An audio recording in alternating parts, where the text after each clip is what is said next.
அஸ்ஸலாம் வலைக்கும். Welcome back to our channel. Again ஒரு நியூ குக்கிங் வீடியோவில் உங்களை மீட் பண்ணுறதுல ரொம்ப ஹாப்பிங்க. இன்றைக்கி ரொம்பவே ஈஸியான சிம்பிளான மஷ்ரூம் கிரேவி ரெசிபி தான் பார்க்க போகிறோம். வாங்க இப்போ நம்ம வீடியோக்குள்ளே போகலாம்.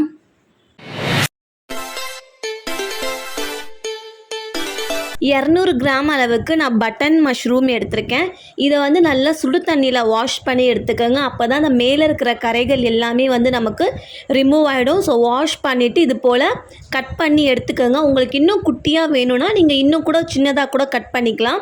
இப்போது இதில் 1/2 ஸ்பூன் அளவுக்கு மிளகுத்தூள், 1/2 ஸ்பூன் அளவுக்கு கரம் மசாலா, தேவைக்கேற்ப உப்பு சேர்த்துக்கோங்க. 1/4 ஸ்பூன் அளவுக்கு மஞ்சள் தூள், 1 ஸ்பூன் அளவுக்கு கசூரி மேத்தியை வந்து நல்லா கையால் க்ரஷ் பண்ணி சேர்த்துக்கோங்க. அப்போ தான் அதோடய ஃப்ளேவர் எல்லாமே நமக்கு அதில் இறங்கும். சேர்த்துட்டு 3 டேபிள் ஸ்பூன் அளவுக்கு நல்ல கெட்டியான தயிர் அதையுமே நம்ம சேர்த்துடலாம். சேர்த்துட்டு நல்லா கலந்து விட்டுக்கோங்க. இது வந்து பார்த்திங்கன்னா ஒரு 10லேருந்து 15 நிமிஷம் அளவுக்கு இது மேரினேட் ஆனால் போதும். ஸோ அவ்வளோதான், நல்லா கலந்து விட்டாச்சு. இது ஒரு சைடு இருக்கட்டும். இப்போது கொஞ்சம் போல் தண்ணியில் வந்து 10லேருந்து 12 முந்திரியை வந்து ஊற வச்சு எடுத்துக்கோங்க. ஒரு 10லேருந்து 15 நிமிஷம் ஊறினா போதும். நல்லா ஊறின பிறகு பிளெண்டரில் போட்டு நல்லா மையாக அரைச்சி அதையுமே நம்ம எடுத்து வச்சுக்க போகிறோம். இப்போது ஒரு கடாயில் 3 டேபிள் ஸ்பூன் அளவுக்கு நார்மல் ரீஃபைண்ட் ஆயிலே ஆட் பண்ணிக்கலாம். எண்ணெய் சூடானதுமே 3 கிராம்பு, 2 ஏலக்காய், 1 துண்டு பட்டை சேர்த்துக்கோங்க. இது கூடவே 1 ஸ்பூன் அளவுக்கு சீரகமும் சேர்த்துக்கலாம். சீரகம் வந்து நல்லா பொரிஞ்சு வந்ததுமே 2 மீடியம் சைஸ் வெங்காயத்தை வந்து நல்லா ஃபைனாக சாப் பண்ணி ஆட் பண்ணிக்கோங்க. வெங்காயம் கொஞ்சம் போல் வதங்கி வந்ததுமே 2 பச்சை மிளகாவை வந்து கட் பண்ணி சேர்த்துக்கோங்க. இது போல் இப்போது ஹை ஃப்ளேமில் வச்சு ஒரு 2 நிமிஷம் அளவுக்கு நல்லா வதக்கி விட்டுட்டு தேவையான அளவு உப்பையும் நம்ம சேர்த்துக்கலாம். நம்ம ஏற்கனவே வந்து மஷ்ரூம்லேயும் உப்பு சேர்த்துருக்கோம், அதனால் பார்த்து சேர்த்துக்கோங்க. இப்போ வெங்காயம் கலர் வந்து நல்லா ஒரு கோல்டன் ப்ரௌன் கலர் சேஞ்ச் ஆனதுமே 1 ஸ்பூன் அளவுக்கு இஞ்சி பூண்டு பேஸ்ட்டையும் சேர்த்துட்டு இதோட பச்சை வாசம் போகிற வரைக்குமே நம்ம நல்லா வதக்கி எடுத்துக்க போகிறோம். ஸோ நல்லா வதக்கியாச்சு. இப்போ மசாலா சேர்த்துடலாம். 1/4 ஸ்பூன் அளவுக்கு மஞ்சள் தூள், காரத்திற்கு ஏற்ப மிளகாய் தூள், 2 ஸ்பூன் அளவுக்கு மல்லித்தூள் சேர்த்துட்டு கொஞ்சம் போல் தண்ணியை சேர்த்து மீடியம் ஃப்ளேம்லேயே வச்சு நல்லா கலந்து விடுங்க. மசாலாவோட பச்சை வாசம் எல்லாமே நமக்கு போகணும். ஸோ மீடியம் ஃப்ளேம்லேயே வச்சு நல்லா வதக்கி விடுங்க. இந்த ஸ்டேஜில் வந்து நான் 1 ஸ்பூன் அளவுக்கு பட்டர் சேர்த்துக்கிறேன். உங்களுக்கு பட்டர் சேர்க்க விருப்பம் இல்லை அப்படின்னா இந்த டைமில் வந்து நீங்கள் 2 ஸ்பூன் அளவுக்கு நெய் கூட சேர்த்துக்கலாம். டேஸ்ட்டு சூப்பராக இருக்கும்.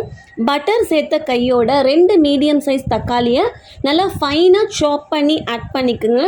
இந்த மஷ்ரூம் பட்டர் மசாலாவுக்கு வந்து பார்த்திங்கன்னா தக்காளியை வந்து இது போல் நல்லா சாப் பண்ணி போட்டால் தான் டேஸ்ட்டு சூப்பராக இருக்கும்.